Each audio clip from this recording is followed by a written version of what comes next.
નમસ્તે દોસ્તો, બધાને ગોપાલ ઇટાલિયાના પ્રણામ। આજે અમરેલીની ઘટનામાં SIT એટલે કે છેતરપિંડી કમિટીની રચના થઈ છે, જે અનેક વખત ગુજરાતમાં થઈ ચૂકી છે। મોસ્ટ ઓફ ભાજપના માણસો છેતરવા માટે જ આ કમિટીની રચના કરતા હોય છે। જ્યારે જ્યારે પબ્લિકનો રોષ વધે, લોકોમાં નારાજગી વધે, લોકો પોતે સરકારથી, ભાજપવાળાથી કે સરકારી માણસોની કામગીરીથી નારાજ થાય, એવા સમયે આ છેતરપિંડી કમિટીની રચના કરવામાં આવતી હોય છે। આ જે છેતરપિંડી કમિટીની રચના થઈ છે અમરેલીમાં, એ બાબતે મારે કેટલીક બાબતો લોકોને જણાવવી છે, કેમ કે બધી વસ્તુ મીડિયામાં આવતી નથી। મીડિયાને પણ બધું જ સાચી વાત, બધું જ સત્ય લોકો સુધી પહોંચી જાય એમાં રસ નથી હોતો। બીજું કે જે કઈ નેતાઓ જ્યારે જ્યારે જે ઘટનાનું નેતૃત્વ કરતા હોય, ભાજપના હોય કે કોઈ પણ પક્ષના હોય, એમાં ગુજરાતમાં સૌથી મોટી તકલીફ એ છે કે નેતાને પોતાને કાયદાની જાણકારી નથી હોતી। એટલે સરકારી માણસો જે કાંઈ હોય છે, પોલીસ વાળાઓ કે કલેક્ટરો કે જે કાંઈ પંચાયતના, એ કાયમ માટે નેતાઓને છેતરી જાય એટલે જનતા સાથે અન્યાય થાય।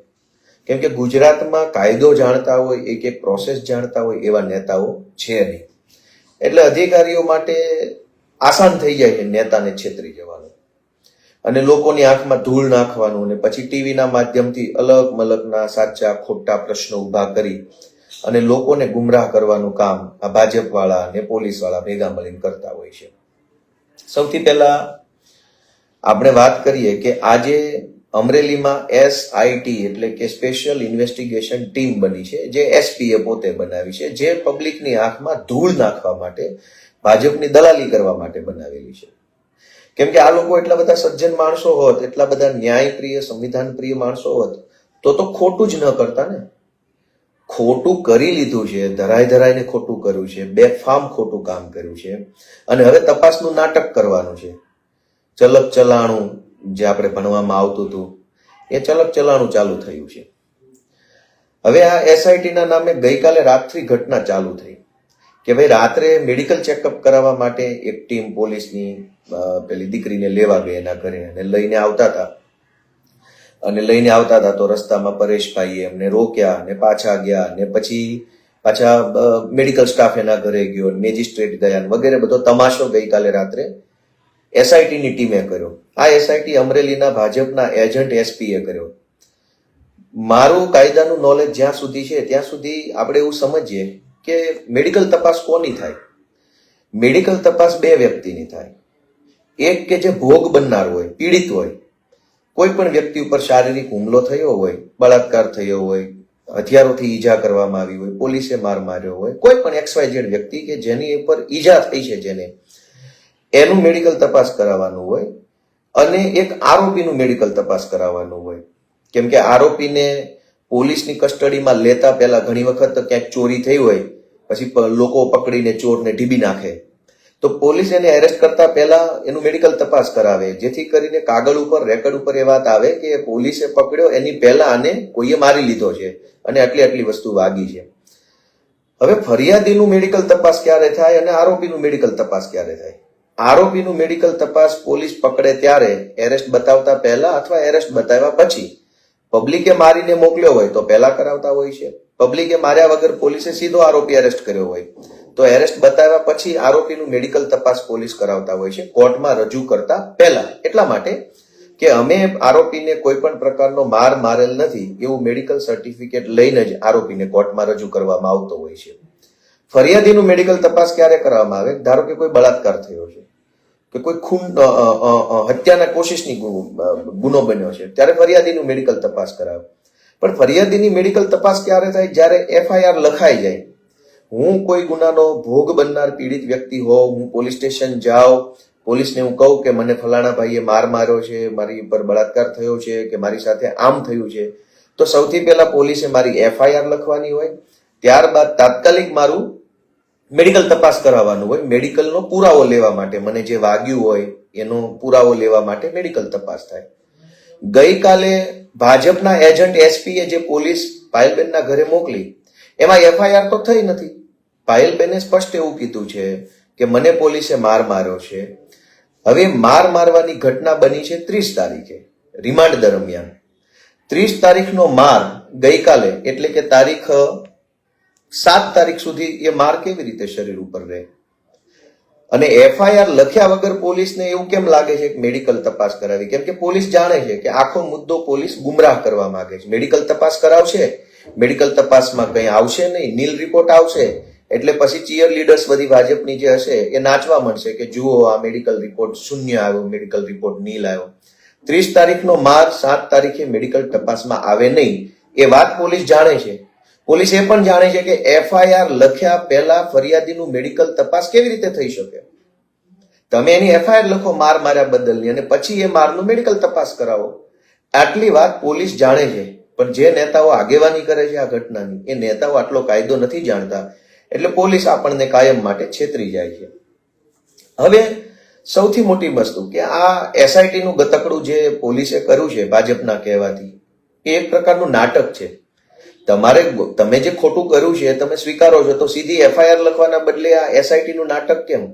ગુજરાતમાં 500 એસઆઈટી બની. ઉનામાં દલિત સમાજ ઉપર અત્યાચાર થયો એસઆઈટી બની, મોરબી કાંડમાં એસઆઈટી બની, બ્રિજ તૂટી ગયો એમાં, રાજકોટના અગ્નિકાંડમાં એસઆઈટી બની, વડોદરાના હરણીકાંડમાં એસઆઈટી બની. એક ખટારો ભરાય એટલી એસઆઈટી ભાજપ વાળાએ બનાવી છે. પરિણામ શું? શૂન્ય. એસઆઈટી શું કામ બનાવવામાં આવે? લોકોને ગુમરાહ કરવા માટે. એસઆઈટી ના નામે અલગ અલગ લોકોને પોલીસ સ્ટેશને લાવી અને નિવેદનના નામે ધમકાવવામાં આવે. એસઆઈટી નું નામ છે એટલે આમ એસઆઈટી એવો શબ્દ મગજમાં આવે એટલે એમ થાય કે આ મોટી તોપ હશે. નોર્મલ પોલીસ આવે તો હજુ પબ્લિકને એમ લાગે કે નોર્મલ પોલીસ છે. એના એ જ પોલીસને એસઆઈટી નું નામ આપીને ખોફ ઉભો કરવા માટે થઈને ભાજપના દલાલો આવી એસઆઈટી બનાવે. એટલે એસઆઈટી ફોટો સેશન કરે, ગામમાં ગાડીઓ આવે, મેડિકલ કરાવવાનું છે, એસઆઈટી સમક્ષ હાજર થવાનું છે, એસઆઈટી આમ, એસઆઈટી ફલાણું, એસઆઈટી ઢીકણું. એસઆઈટી ના નામે ડર ઉભો કરી ઘટના સાથે જોડાયેલા જે કાંઈ સાક્ષીઓ હોય, નિવેદનો હોય, પુરાવા હોય એને ડરાવી, ધમકાવી, અષ્ટમ પષ્ટમ સ્ટેટમેન્ટ લઈ અને ફીંડલું વાળી દેવાની પ્રોસેસ એટલે એસઆઈટી. હવે મારે એક વસ્તુ રજૂ કરવી છે કે પાયલબેનને રાત્રે 12 વાગ્યે જે દિવસે રાત્રે 12 વાગ્યે પોલીસ વાળા એરેસ્ટ કરી ગયા એ દિવસે તારીખ હતી 27 તારીખની રાત હતી. 27 તારીખે સવારે શું થયું એ પહેલા જોઈએ. આ એક દિવ્ય ભાસ્કર છાપાનું કટિંગ છે. દિવ્ય ભાસ્કરનું 27 તારીખે એના વેબ વર્ઝનમાં એનું જે વેબસાઇટ છે divyabhaskar.com.in માં આ એનું 27 તારીખનું પેપર કટિંગ છે. 27 તારીખે સવારે આ જે પેલો ભાઈ કિશોર કાનપરિયા છે ભાજપનો એ સવારે એસપી પાસે ગયેલ 27 તારીખે સવારે અને એને એમાં લખેલું છે આ વાંચું છું કે અમરેલીના એમએલએ વિરુદ્ધ ગંભીર આરોપ લગાવાયા, તાલુકા પંચાયત પ્રમુખના નામે ડુપ્લિકેટ લેટર લખાયાની એસપીને ફરિયાદ. એસપીને ફરિયાદ કિશોરે પોતે આપેલી છે 27 તારીખે સવારે અથવા બપોરે અથવા ગમે ત્યારે. ઇન શોર્ટ 27 તારીખે એસપીને ખબર હતી કે આ કિશોરના નામનો કોઈ નકલી લેટર બન્યો છે. પછી 27 તારીખે પોલીસ રાત્રે પાયલબેનને ગુંડાઓની જેમ કિડનેપ કરી અને પોલીસ સ્ટેશન લઈ આવ્યા. આખી રાત પોલીસ સ્ટેશનમાં બેસાડી રાખ્યા. જ્યારે પાયલબેનને પોતાના ઘરેથી ઉચકી આવ્યા ત્યારે ગુજરાતના કોઈ પણ પોલીસ સ્ટેશનમાં કે અમરેલીના કોઈ પણ પોલીસ સ્ટેશનમાં પાયલબેનની વિરુદ્ધમાં એફઆઈઆર થયેલ નહીં. આ મારી પાસે એફઆઈઆર ની કોપી છે અમરેલીની પાયલબેનના કેસની. એમાં અહીંયા સ્પષ્ટ લખ્યું છે એફઆઈઆર ની તારીખ 28/12/2024 અને સમય 5:30 એટલે સવારનો સમય હશે. પોલીસમાં 24 કલાકની ઘડિયાળ હોય એટલે બપોરના 12 વાગ્યા પછી 13, 14, 15, 16 એવી રીતે લખાય અને રાતના 12 વાગ્યા પછી 1, 2, 3 એમ લખાય. સવારના વહેલા 5:30 વાગ્યે આ એફઆઈઆર લખેલ છે 28 તારીખે. વગર એફઆઈઆર રાતના 12 વાગ્યે પાયલબેનને પોલીસે કિડનેપ કરી અને પોલીસ સ્ટેશન લઈ ગયા. પછી સવારે 5:30 વાગ્યે રાતના 12 વાગ્યા પછી 28 તારીખ થઈ ગઈ. વહેલી સવારે 5:30 વાગ્યે કિશોર કાનપરિયાની સહીથી પોલીસે એફઆઈઆર લીધી છે. આ એફઆઈઆર ને આપણે પેલા વાંચીએ. આ એફઆઈઆર માં એવું લખ્યું છે, કાનપરિયા એવું લખાવે છે કે કેમ કે 28 તારીખની એફઆઈઆર છે એટલે કાનપરિયા સવારે 5:30 વાગે એવું લખાવે છે પોલીસ સ્ટેશનમાં જઈને, સવારે 5:30 કે ગઈકાલ તારીખ 27 ના રોજ હું મારા ઘરે હતો ત્યારે સવારના 9:34 વાગ્યે મને લાલાવદરના સરપંચ ચેતન ધાનાણીએ ફોન કર્યો અને કીધું કે તમારા લેટર પેડ ઉપર નાયબ દંડક કૌશિક વિરુદ્ધનું ટાઈપ કરેલ લખાણ સોશિયલ મીડિયામાં ફરે છે, તો આવું લખાણ કોણે કર્યું અને આ વોટ્સએપનો મેસેજ કરેલ છે તે વાંચી લો. આમ એટલે કે એફઆઈઆર પ્રમાણે 27 તારીખે સવારે 9:34 આ કિશોરને ખબર પડી ગઈ હતી કે એના નામનો કોઈ નકલી લેટર બનાવ્યો છે. પછી 27 તારીખે આ કિશોર કાનપરિયાએ એસપીને પણ મળી લીધું, એસપીને ફરિયાદ આપી દીધી, બધું જ પતી ગયું. ત્યાર પછી 28 તારીખે વહેલી સવારે 5:30 વાગ્યે કિશોર કાનપરિયાએ પોલીસ સમક્ષ આ એફઆઈઆર લખાવી છે. જે એફઆઈઆરમાં લખ્યું છે ટાઈમ એના પ્રમાણે કહું એટલે આપણે એવું માની લઈએ કે 28 તારીખની વહેલી સવારે 5:30 વાગ્યે કાનપરિયા પોલીસ સ્ટેશનમાં બેઠો હશે, અમરેલી સિટી પોલીસ સ્ટેશનમાં. અહીંયા આખી ફરિયાદ એને લખાવી છે. આ 2 પાનાની ફરિયાદમાં જે કાંઈ શબ્દો છે એ પેલા પત્રમાં લખેલા શબ્દો છે એ બધા શબ્દો લખાવ્યા પછી છેલ્લે એવું લખાવે છે કે આમ મારા હોદ્દાનો ખોટો સ્ટેમ્પ બનાવી લેટર પેડમાં મારી સહી નીચે સિક્કો કરી વાયરલ કરેલ હોવાનું મને જાણવા મળેલ છે, જેથી આ અંગે અમો તથા પાર્ટીના સ્થાનિક કાર્યકરો રણજીતભાઈ વાળા, દિલીપભાઈ સાવલિયા વગેરે મળીને હું અહીં ફરિયાદ કરવા માટે આવેલ છું. કઈ જગ્યાએ? અમરેલી સિટી પોલીસમાં. કેટલા વાગ્યે? સવારે 5:30 વાગ્યે. કઈ તારીખે? 28 તારીખે. જે માણસે 27 તારીખે એસપીને ફરિયાદ આપી હતી એનો આમાં કોઈ ઉલ્લેખ જ નથી એફઆઈઆરમાં કે હું 27 તારીખે એસપીને મળ્યો હતો, ત્યાર પછી હું પોલીસ સ્ટેશન આવ્યો છું, એવો ઉલ્લેખ નથી. એફઆઈઆરમાં એટલો જ ઉલ્લેખ છે કે હું સવારે 28 તારીખે સવારે 5:30 વાગ્યે રણજીતવાળા અને દિલીપ સાવલિયા સાથે આવીને આ ફરિયાદ લખાવું છું. એટલે કે પોલીસે જ્યારે પાયલબેનની 27 તારીખે રાત્રે 12 વાગ્યે ધરપકડ કરી ત્યારે પાયલબેનની વિરુદ્ધમાં કોઈ એફઆઈઆર લખાયેલી નહોતી. ગેરકાયદેસરની ધરપકડ કરેલી છે પોલીસે રાત્રે 12 વાગ્યે. ગેરકાયદેસરની 2 રીતે છે. એક કે રાત્રે 12 વાગ્યે લઈ જાય છે એટલે ગેરકાયદેસરનું છે, વગર એફઆઈઆર લઈ જાય છે એટલે ગેરકાયદેસરનું છે. તો ડબલ ગેરકાયદેસર રીતે પોલીસે પાયલબેનનું અપહરણ કર્યું. હવે બીજી વાત કે પાયલબેનને 27 તારીખના રાત્રે 12 વાગ્યે ઘરેથી કિડનેપ પોલીસ કરી ગયા, પણ એને ઓન પેપર લીગલી એરેસ્ટ બતાવવામાં આવ્યા 28 તારીખે બપોરના 4 વાગ્યે. એટલે કે 16 કલાક 27 તારીખ રાતના 12 વાગ્યાથી 28 તારીખના બપોરના 4 વાગ્યા સુધી 16 કલાક ગેરકાયદેસરની અટકાયત, ગેરકાયદેસરની એની ડિટેન્શન પોલીસે કરેલું છે ઓન પેપર. આ 16 કલાક વિશે પોલીસે આજ દિવસ સુધી કોઈ ખુલાસો રજૂ નથી કર્યો. ભાજપની જે ઓલી હલકટ ટોળકી છે જે ટીવીમાં આવે છે, જે બધી વાયડી ગેંગ, એ વાયડી ગેંગ એવું કહે છે કે રાત્રે ધરપકડ નથી કરી, રાત્રે નથી કરી, પણ એ ટોળકી તો અભણ છે. 8 ગેંગના સભ્યો છે. 8 પાસે કાયદાની શું અપેક્ષા રાખી શકાય? 27 તારીખે રાત્રે 12 વાગ્યે પાયલબેન વિરુદ્ધ કોઈ એફઆઈઆર ન હોવા છતાં પોલીસે એને પકડી લીધા. પાયલબેનને પકડ્યા પછી પોલીસ સ્ટેશનમાં આખી રાત બેસાડ્યા પછી 28 તારીખે વહેલી સવારે 5:30 એફઆઈઆર નોંધી. 5:30 જે એફઆઈઆર પાયલબેન ઉપર નોંધી એ જ એફઆઈઆરમાં 4 વાગ્યે પાયલબેનની ધરપકડ બતાવી. તો 4 વાગ્યે ધરપકડ બતાવી એ ઓન પેપર ધરપકડ છે. એટલે કોર્ટમાં જે સરકારી વકીલો અને ભાજપના જે દલ્લાઓ જે બધા ટીવીમાં બોલે છે એ આ સરકારી સમય બોલે છે 4 વાગ્યાનો. એકચ્યુઅલમાં રાત્રે 12 વાગ્યાથી લઈને બીજા દિવસના 4 વાગ્યા સુધી 16 કલાક સુધી ગેરકાયદેસરની કસ્ટડી લીધી છે, ગેરકાયદેસરની અટકાયત કરી છે. જે જૂની આઈપીસી 341 પ્રમાણે ગુનો છે, ચોખ્ખો ગુનો છે. એમાં તો પોલીસ ઉપર સીધી એફઆઈઆર થવી જોઈએ. એમાં સીટ ફીટની તપાસ શું કરવાની? જગ જાહેર સત્ય છે. રાત્રે 12 વાગ્યે આવ્યા છો અને બીજા દિવસના 4 વાગ્યા સુધી ગોંધી રાખ્યા છે, ગેરકાયદેસરની અટકાયત કરી છે. અંગ્રેજીમાં કાયદામાં શબ્દ છે ઇલીગલ કન્ફાઇનમેન્ટ, ગેરકાયદેસરની અટકાયત. 16 કલાક સુધી છોકરીને ગેરકાયદેસરની અટકાયત ઇલીગલ કન્ફાઇનમેન્ટમાં રાખી છે. એ સત્ય નજર સામે હોવા છતાં અમરેલીના ભાજપના દલાલ તરીકે એસપી કેમ કામ કરે છે? સીટની ક્યાં જરૂર છે? નજર સામે આ છે. બીજું, 28 તારીખે બપોરે 4 વાગ્યે છોકરીને એરેસ્ટ બતાવ્યા પછી 29 તારીખે એટલે કે રજાના દિવસે બીજા દિવસે 4 વાગ્યે છોકરીને કોર્ટમાં રજૂ કરવામાં આવે છે. એટલે કે 15:45 એટલે સમજો કે 3:45 આસપાસ. એટલે કે આશરે 40 કલાક સુધી પોલીસની કસ્ટડીમાં છોકરીને રાખી.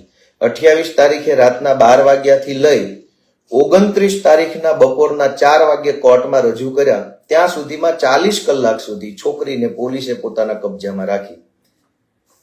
જ્યારે એને કોર્ટમાં રજૂ કરવામાં આવી પ્રથમ વખત છોકરીને, ત્યારે આ કાગળ જે ભાજપના દલ્લાઓ ટીવીમાં બતાવી રહ્યા છે, આ કાગળ જે વોટ્સએપમાં ફરી રહ્યો છે, સોશિયલ મીડિયા, આ કાગળ, આ જે ભાજપના દલાલો, ભાજપની જે હલકટ ટોળકી છે, વિકૃત ટોળકી છે, જેને મા બેન દીકરીઓ વેચી નાખી છે, એવી વિકૃત હલકટ ટોળકી આ કાગળ બતાવે છે. આ કાગળમાં મેજિસ્ટ્રેટના હાથે લખેલું આ લખાણ છે. એ લખાણમાં એવું લખ્યું છે મેજિસ્ટ્રેટે પોતાના હાથે કે આજ રોજ તારીખ 29/12/24 ના રોજ કલાક 15:45 વાગ્યે રહેઠાણે એટલે મેજિસ્ટ્રેટના ઘરે રજૂ કરતા આરોપીઓને પોલીસ વિરુદ્ધ કોઈ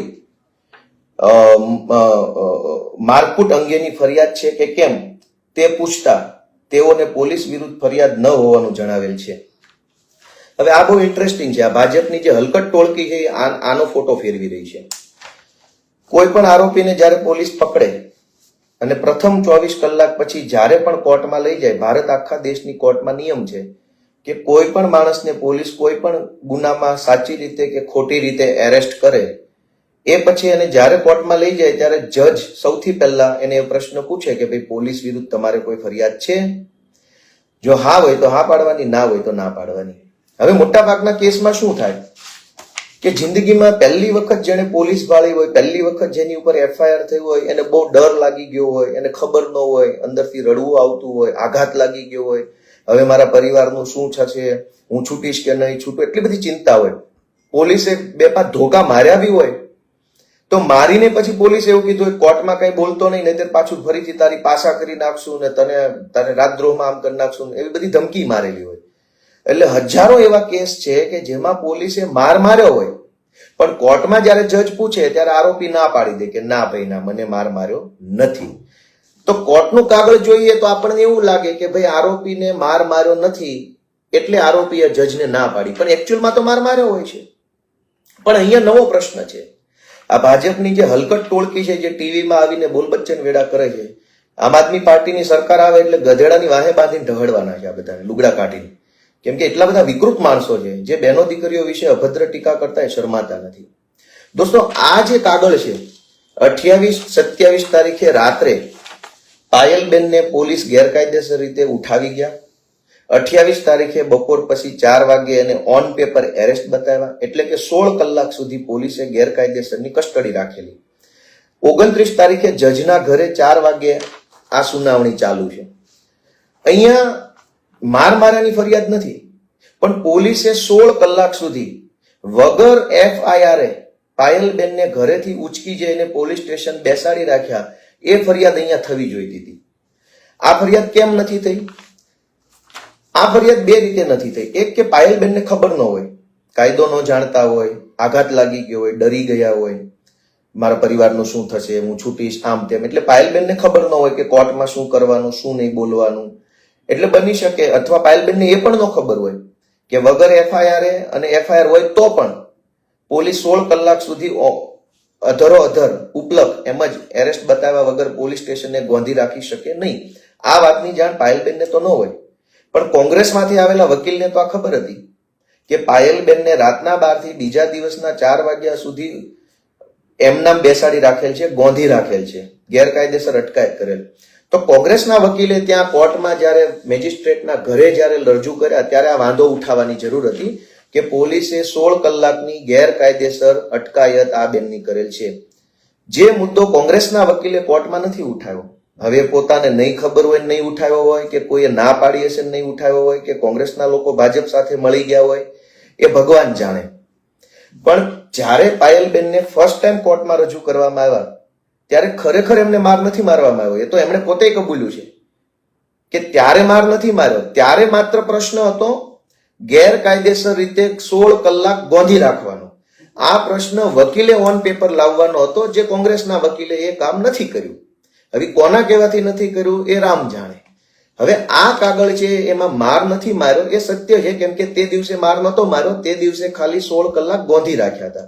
પણ એ 16 કલાક ગોંધી રાખ્યાની ફરિયાદ ઓન પેપર કોંગ્રેસના વકીલ લાવ્યા નથી અને પાયલબેનને એટલી ખબર ન હોય, કેમ કે એને જીવનમાં ક્યારેય કોર્ટ, પોલીસ, જજ એવું જોયું ન હોય આરોપી તરીકે. હવે બીજી વાત કે આ જે કાગળ રજૂ થયો છે 29 તારીખ વાળો, એમાં રિમાન્ડ માંગવામાં આવ્યા, એટલે એક દોઢ દિવસના રિમાન્ડ મળ્યા, સોમવાર બપોર સુધીના.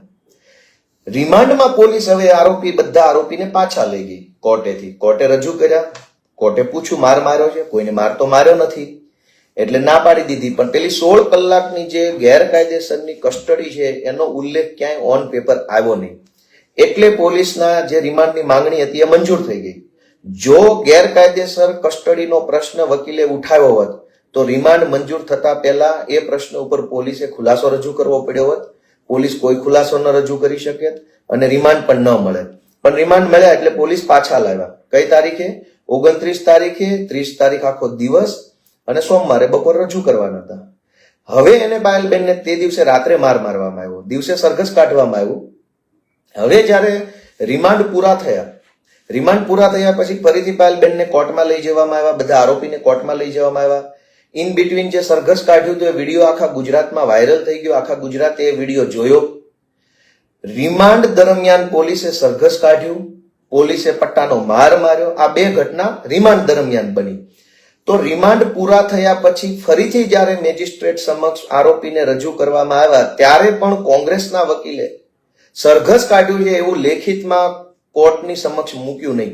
જે વાત આખા ગુજરાતમાં ચર્ચા થઈ ગઈ હતી એ વાત કોર્ટના રેકોર્ડ ઉપર ન આવી. શું કામ? કે કોંગ્રેસના વકીલે કોર્ટમાં લખીને આપ્યું જ નહીં. કોના કહેવાથી ન આપ્યું, કોનું સેટિંગ કોની હારે હોય એ તો ભગવાન જાણે, રામ જાણે, એમાં આપણે નથી પડતા. પણ બીજી વખત કોર્ટમાં પાયલબેનને રજૂ કરવામાં આવ્યા ત્યારે એને માર પણ મારવામાં આવ્યો હતો અને સરઘસ પણ કાઢવામાં આવ્યું હતું. આ બંને વસ્તુ કોર્ટના રેકોર્ડ ઉપર કોંગ્રેસના વકીલે મૂકી નહીં. એટલે શું થયું કે એટલે એમના જામીન મળવા પાત્ર જે હતા, બરાબર, એ જામીન ન મળ્યા. કેમ કે લેડીઝને જામીન મળવા માટેની અલગ કન્ડિશન હોય છે. જૂની CRPC 437 પ્રમાણે મહિલાઓને વિશેષ છૂટ મળેલી છે. એ સિવાય તમામ જે ગુનાઓ છે એમાં એક કલમ 338 નો જે ઉમેરો થયો હતો એ 10 વર્ષની સજાપાત્ર ગુનો તો છે, પરંતુ ટ્રાયલેબલ બાય મેજિસ્ટ્રેટ કોર્ટ છે, એટલે કે નીચેની અદાલત દ્વારા ચલાવવા પાત્ર ગુનો છે.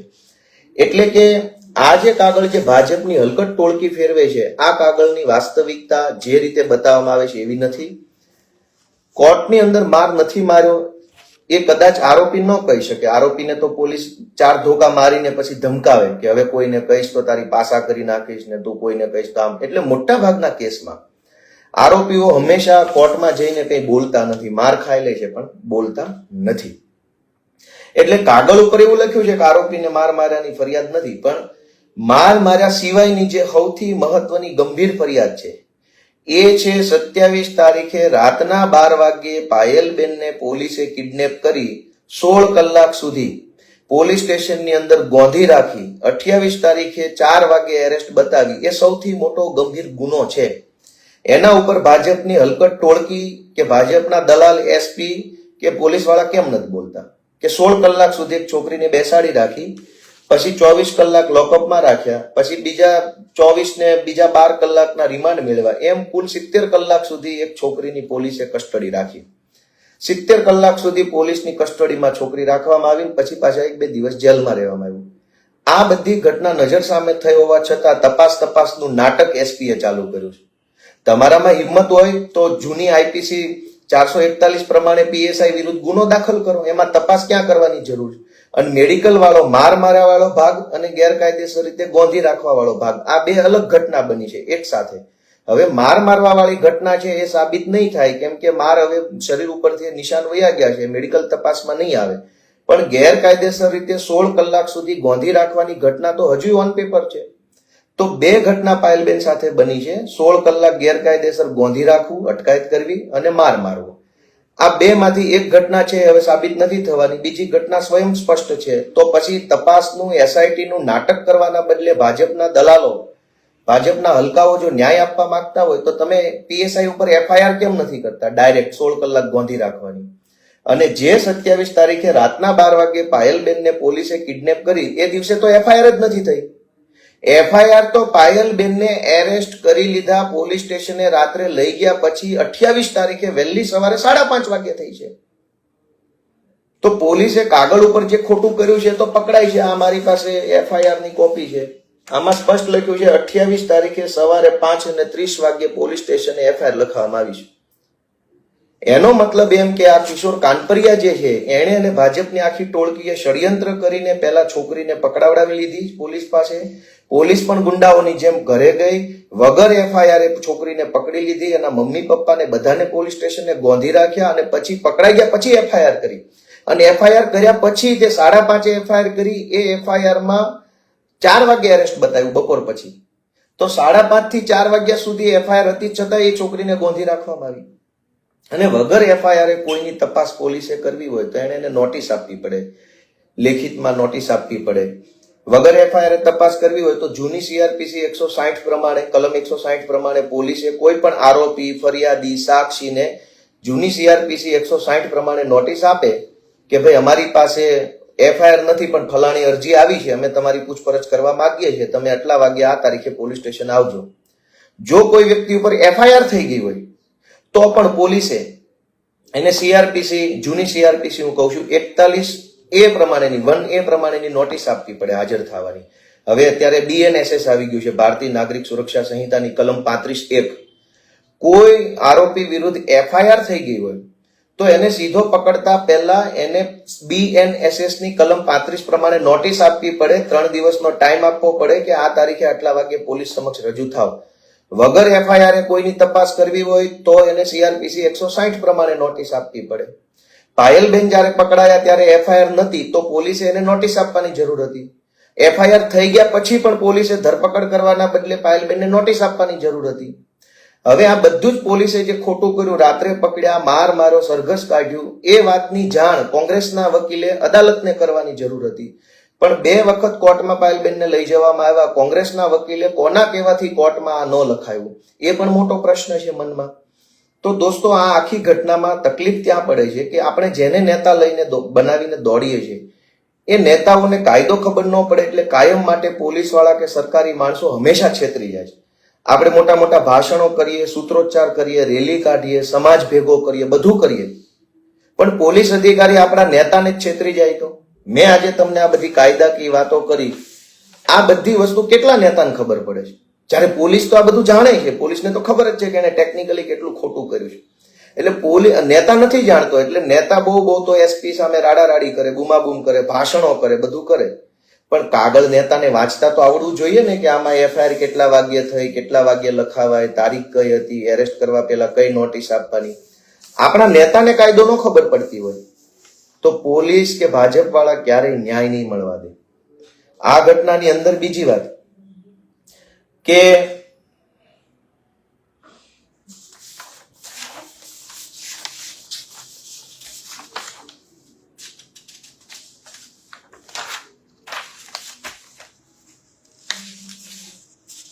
હવે આ ઘટનામાં એક બીજી મહત્વની વાત છે કે આ એફઆઈઆર વહેલી સવારે 5:30 વાગ્યે ક્યાં લખવામાં આવી છે? કે એલ ખટાણા પીઆઈ, એનું નામ આખું છે કમલેશ લક્ષ્મણભાઈ રબારી, પોલીસ મથકનો હવાલો નહીં કે બસ કે L Khatana PI, Amreli city police station, આમાં લખ્યું છે. પણ આની તપાસ કોણ કરે છે? જયકુમાર મેરુભાઈ પરમાર, JM પરમાર. હવે જનરલી ગમે તે પોલીસમાં એવું હોય છે કે કોઈ પણ પોલીસ સ્ટેશનમાં ગુનો નોંધાય તો તપાસ એ જ પોલીસ સ્ટેશનની અંદર થતી હોય છે. પણ કોઈ વિશિષ્ટ કેસ હોય તો લેખિત આદેશ કરીને તપાસને બીજા અધિકારીને સોંપવામાં આવે.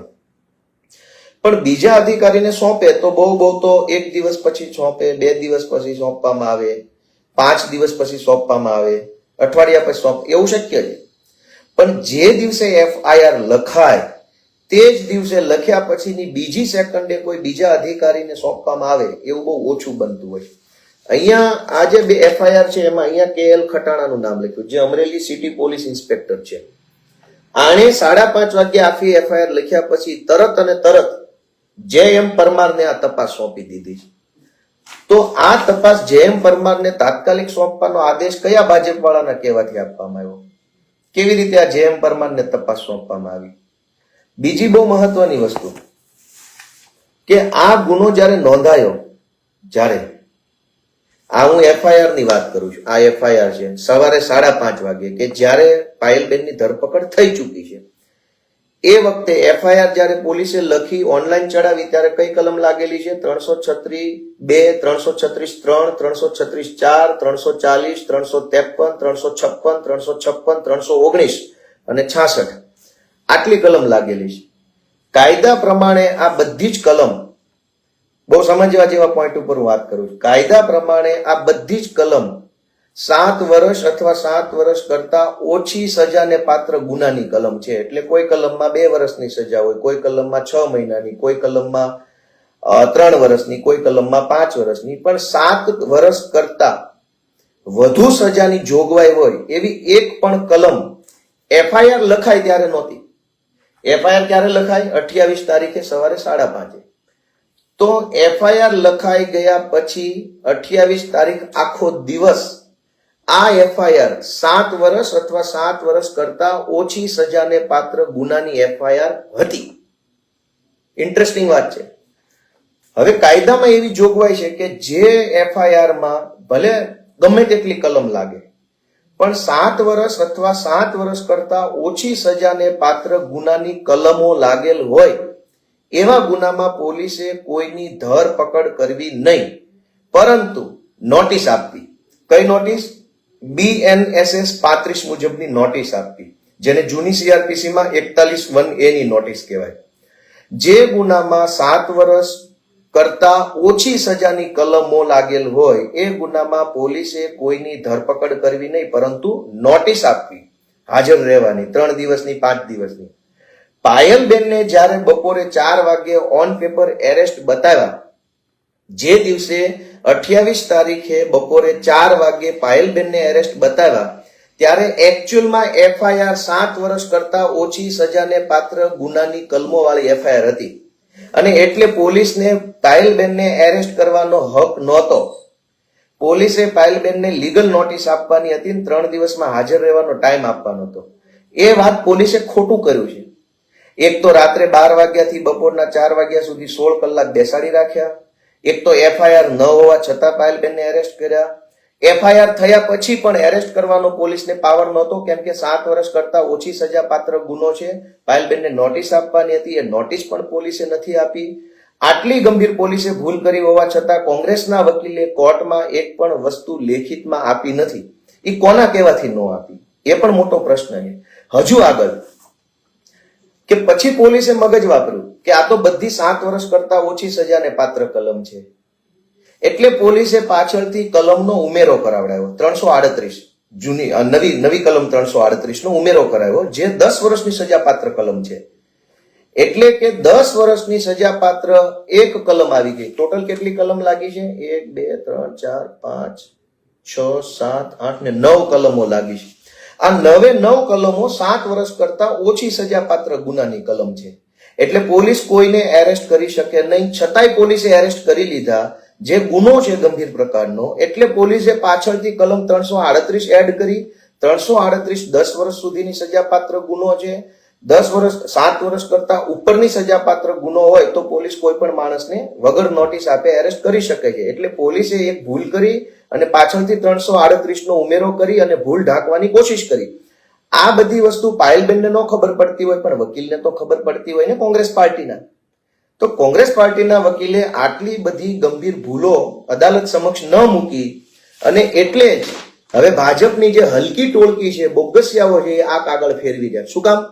કે કોંગ્રેસના વકીલે જો તે વખતે અહીંયા આ બધું લખાઈ દીધું હોત કે પાયલબેનને 16 કલાક ગેરકાયદેસર કસ્ટડી કરી છે, પાયલબેનને વગર એફઆઈઆર રાતે 12 વાગે પકડ્યા છે, પાયલબેનની વિરુદ્ધમાં 7 વર્ષ કરતા ઓછી સજાપાત્ર ગુનો હોય છતાંય તે એની એરેસ્ટ કરી લીધી છે, આ બધી વિગત જો વકીલે કોંગ્રેસના અહીંયા લખાવી હોત તો અત્યારે આ જે લખાણ છે એની જગ્યાએ બીજું લખાણ હોત, પોલીસ વિરુદ્ધ ઇન્કવાયરી ચાલુ થઈ ગઈ હોત, કેસ રજીસ્ટર થઈ ગયો હોત, બધું કોર્ટમાંથી થઈ ગયું હોત.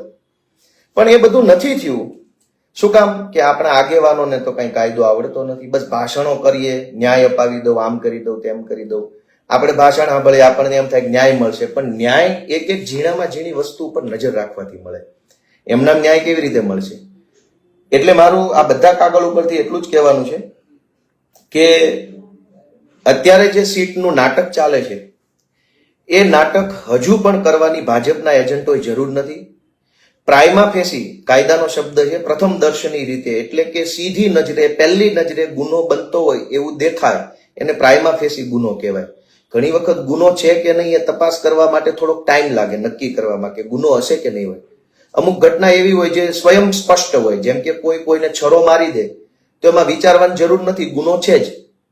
પણ ધારો કે કોઈ એક વ્યક્તિ ટુ વ્હીલર લઈને માર્કેટમાં જાય, દુકાનમાંથી પાછો આવે અને એક સરખી બે ગાડી બાજુમાં પડી હોય, આપણી ગાડી હોય એવી જ ગાડી બાજુમાં પડી હોય, અચાનક ચાવી લગાવે, ચાવી લાગી જાય, બીજાની ગાડી લઈને વયો જાય, ચોરી કરવાનો ઈરાદો ન હોય પણ એક સરખી બે ગાડી પડી હોય એટલે આપણને ભૂલ થઈ જાય, ખ્યાલ ન રહે ઉતાવળમાં, પછી પેલો માણસ ચોરીની ફરિયાદ લખાવા જાય, તો ત્યાં એક વખત એવું વિચારવું પડે કે ખરેખર ચોરી થઈ છે કે ભૂલથી એક ગાડી બદલાઈ ગઈ. કેમ કે આપણી પોતાની ગાડી તો ત્યાં પડી હોય, જેની ગાડી વહી ગઈ છે એને એવું લાગે છે કે ચોરી થઈ છે, આપણે એની ગાડી લઈને જતા રહ્યા, આપણી ગાડી ત્યાં પડી છે. એટલે પોલીસ ગુનો છે કે નહીં એ તપાસવા માટે થોડોક ટાઈમ લેવો પડે. જે ઘટના સ્વયં સ્પષ્ટ છે, જેમાં નક્કી જ છે કે આ ખોટું જ છે, હળાહળ ખોટું છે, એમાં સીટ કેવી? જે ઘટનામાં 16 કલાક સુધી ગેરકાયદેસર વગર FIR પોલીસે ગેરકાયદેસર ગોંધી રાખ્યા છે, એ ઘટના નજર સામે છે, એની સીટની તપાસ કેવી રીતે કરશો? જે FIR નોંધાઈ ગયા પછી પણ 7 વર્ષ કરતા ઓછી સજાપાત્ર ગુનો હતો એટલે પાયલબેનને લીગલ નોટિસ આપીને છોડી મૂકવાના હતા. એ કેસમાં લીગલ નોટિસ ન આપીને ધરપકડ કરી, એ ગુનો બની ગયો છે, ઓન પેપર ડોક્યુમેન્ટ ઉપર આવી ગયો છે.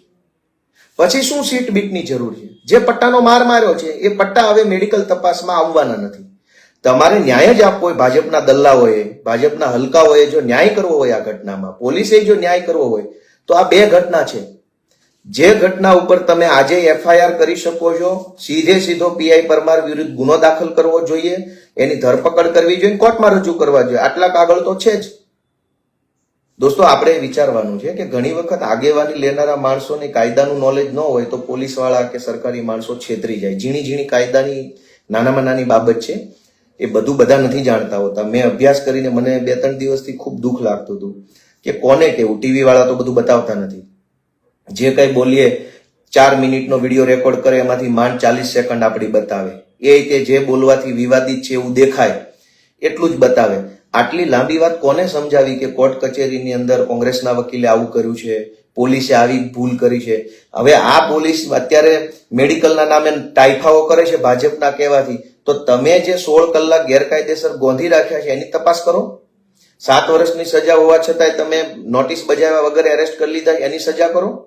એની તપાસ નથી કરતા, પણ તમાશો ચાલુ કર્યો છે સીટના નામે, SIT ના નામે SPએ તમાશો ચાલુ કર્યો, ભાજપના દલ્લાઓએ તમાશો ચાલુ કર્યો છે અને આ કાગળ બતાવી અને એક નિર્દોષ દીકરીની આબરૂ ઉતારવાના ધંધા ચાલુ કર્યા છે. તો મારી બધાને એટલી જ વિનંતી છે કે તમને મારી વાત યોગ્ય લાગી હોય, જાણવા જેવી લાગી હોય, વધુ ને વધુ લોકો સુધી પહોંચાડો. ફોન કરીને કહેજો કે ગોપાલભાઈનો આખો વિડીયો જોવો એમ.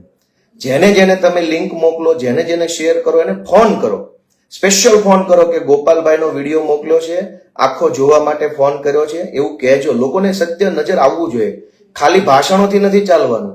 આ બધું જે કાગળ ઉપર ખોટું છે એ પણ નેતાઓને ખબર તો પડવી જોઈએ ને. નેતાને ખબર ન પડે કાગળ ઉપર શું ખોટું છે તો અધિકારીઓ કાયમ છેતરી જવાના છે. એટલે ઘણી વખત આપણને એમ લાગે કે ફલાણા ભાઈ આવી ગયા છે, હવે આમ થઈ જશે, તેમ થાય, એવું કાંઈ થઈ નથી જવાનું. અધિકારીઓ નેતાઓને તો જલ્દી છેતરી જાય. એક તો આપણે આમ પબ્લિક હોય, એને કાયદો ખબર ન હોય એટલે આપણે નેતાના ભરોસે રહીએ. નેતાને પોતે કાંઈ તંબુરાની ખબર ન હોય એટલે નેતા ખાલી ભાષણો કરે, ઉશ્કેરણીજનક ભાષણો કરે, આમ કરી નાખું, પગલા લ્યો, નહીતર હું આમ કરીશ, તેમ કરીશ. કાગળ ઉપર નેતાને ખબર પડતી હોય તો SP ને, મામલતદારોને, કલેક્ટરોને તાકાતથી કહી શકે કે તમે આટલું ખોટું કર્યું. એટલે આ અમરેલીની ઘટનામાં મારી એટલી જ વિનંતી છે કે જો મારી વાત યોગ્ય લાગી હોય તમે વધુ ને વધુ લોકો સુધી પહોંચાડો અને બધાને ફોન કરીને કહેજો કે આ વિડીયો ગોપાલભાઈનો નિરાતનો સમય કાઢી જેટલો લાંબો છે એટલો ભૂલ્યા વગર જોવે. સૌનો આભાર. મારી કઈ ભૂલચૂક થઈ હોય તો માફી માંગુ છું. જય જય ગરવી ગુજરાત.